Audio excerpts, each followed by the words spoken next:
Petrol stations पे लंबी cues, खाने के लिए मरते जगड़ते लोग, long blackouts without electricity and millions left without drinking water as pumps are failing to work. कुछ दिनों से पाकिस्तान का यही हाल है। पाकिस्तान में 28% इन्फ्लेशन चल रहा है। करेंसी अपने all time lowest depreciated value पे है, जो कि अराउंड 262 रुपीस फॉर $1 है।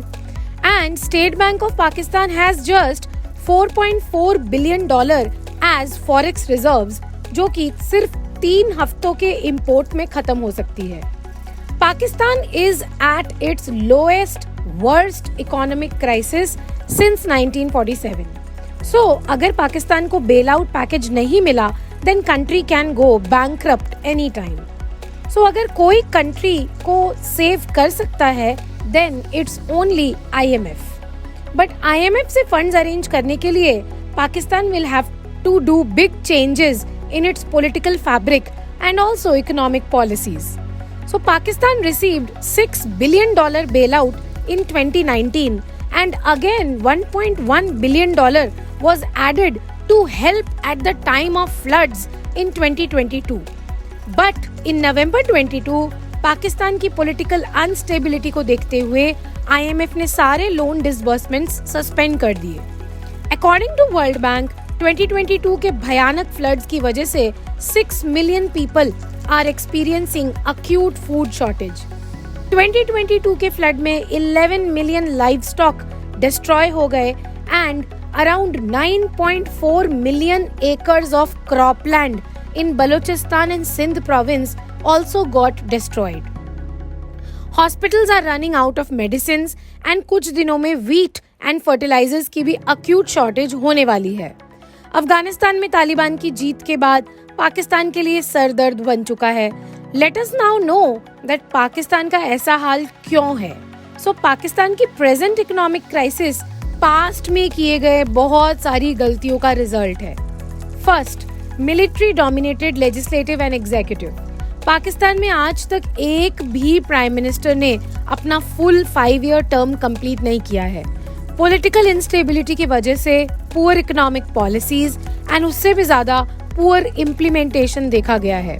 Second, short sighted unviable projects.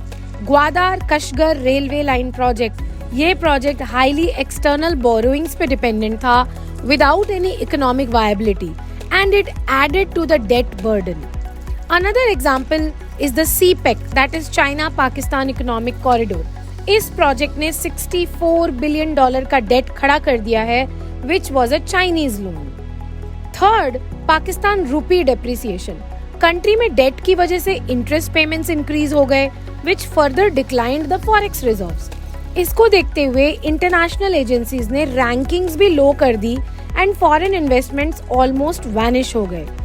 So Pakistan rupee depreciated because of trade deficit and also falling investments.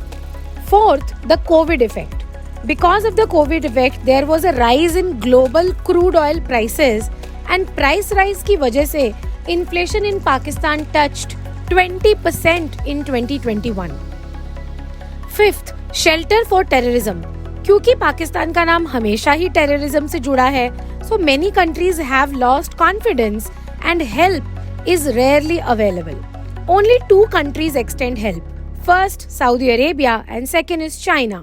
But in return of very complex terms which invited lot of debt again, and at last the trigger was the recent 2022 flood situation, which is the reason number 6. The flood destroyed cropland and left the country in a position of food shortage. This created more imports. 33 million people were displaced in the floods. Exports also declined and trade deficit widened. So, Pakistan definitely एक failed state है।